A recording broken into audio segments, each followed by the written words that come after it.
और राजा साहब सुरा सुंदरी में मस्त है। हमारे छात्र, पढ़ने वाले छात्र, आप गांव में जाइए। मेरे ही गांव से 15-16 स्टूडेंट धनबाद तैयारी के लिए जाते थे। जब से वैकेंसियां रद्द हुई है, उनकी हम लोग पूछे कि क्या कारण है, तो बोला था ना कैसे हिम्मत करें। जीवन का 5 साल, 6 साल, 7 साल जाता है।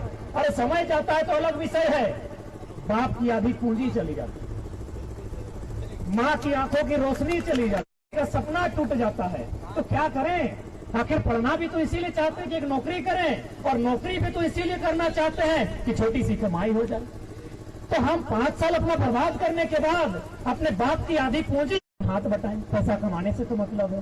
तो इसीलिए भैया हम सोच रहे हैं इस बार मिलन महीना में खेती करेंगे, धान के बाद गेहूं लगाएंगे, लेकिन अब कंपटीशन की तैयारी नहीं करेंगे। सोचिए कितना दर्द, सोच के देखिए कितने दुख में है हमारे छात्र। बस एक पुलिस ही नहीं बना है। ये कैसा राज्य है? आज अगर इस राज्य में एक पॉलिसी नहीं बनी है तो सवाल खड़ा होता है इस राज्य के तमाम आईएएस पर। क्योंकि आईएएस का काम होता है पॉलिसी बनाना, और आप अगर इस राज्य में 22 सालों के झारखंड में आप पॉलिसी नहीं बना पाए हैं तो सवाल तो होता है, भले आपको बुरा लगेगा कि आप लोग आईएएस है कि गधा है, भले बुरा लगेगा, लेकिन क्या करें, हम मजबूर हैं। हम टूटे हुए लोग, अपने आंखों के सामने सपने को टूटते हुए देखने वाले लोग, आज मजबूरी में हमें इन शब्दों का प्रयोग करना पड़ रहा है कि आप आईएएस बन के आए हैं या आप लोग कोयला बालू चोरी करने आए हैं। एक नीति नहीं बन पाती है और बार बार आप दुहाई देते हैं झारखंड के लिए। क्यों अन्य राज्य नहीं है? कर्नाटक में भी, कर्नाटक भी राज्य है, वहां 7% रिजर्वेशन है 3rd और 4th में। तेलंगाना 371D के अनुसार राज्य की तमाम नौकरियां, जिस प्रकार हमारा यहाँ जेपीएससी 3rd और 4th छोड़ दीजिए, उस बनने की नौकरियां हैं, तेलंगाना में वो भी रिजर्व है। तो संविधान की आंखें केवल झारखंड के सामने आकर फट के क्यों रह जाती हैं? संविधान का तो मतलब होता है समजोड़ विधान, सम यानी समानता, विधान यानी नियम, यानी समानता का नियम सबके लिए हो। तो यदि झारखंड के युवा अगर अपने लिए नियम मांग रहे हैं, अपने पक्ष में अगर विधि बनाने की बात कर रहे हैं, नियोजन नीति बनाने की बात कर रहे हैं, तो कौन सा गुनाह कर रहे हैं? और ये हम तो नहीं कह रहे हैं, इस देश के पूर्व CJI chief justice of India M Hidayatullah का एक स्टेटमेंट था कि यदि राज्य चाहे तो अन्य राज्य जो विकसित राज्य है उनके अभ्यर्थियों का इस राज्य में प्रवेश करने से नौकरियों में नियम बना सकते हैं।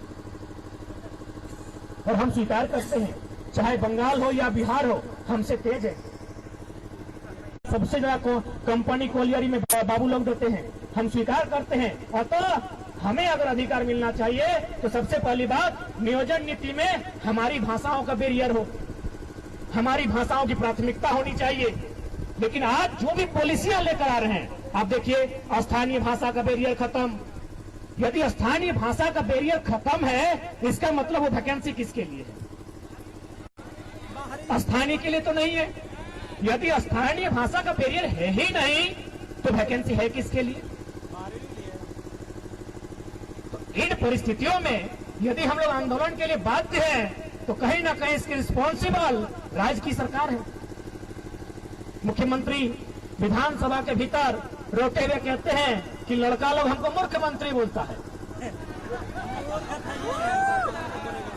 बजट सत्र का अंतिम दिन मुख्यमंत्री वही जो उनका सेंटीमेंट होता है कि हम आदिवासी का बेटा हैं, जिस प्रकार आंसू बहाना जानते हैं, मगरमच्छ का आंसू, वो बहाते हुए बोलते हैं कि लोग हमको मुख्यमंत्री बोलता है। तो हम लोग प्रेस कॉन्फ्रेंस में बोले कि भाई उन्हें मुख्यमंत्री क्यों ना बोला जाए, वही उत्तर दें। हम लोग 6ठी क्लास में पढ़े हैं, एक विधायक किसी लाभ के पद पर नहीं हो सकता है। आप अपने नाम से पत्थर का खादान का माइंस का जो लीज कैसे ले लिए थे? संवैधानिक बात आपको नहीं बोले। हम लोग 6ठी क्लास में मौलिक अधिकार पढ़े हैं, 6ठी क्लास में संसद का विधायक बनने का तरीका पढ़े हैं कि कौन विधायक बन सकता है, कौन संसद बन सकता है। वो साफ साफ लिखा है कि आप लाभ के पद पर नहीं हो सकते हैं।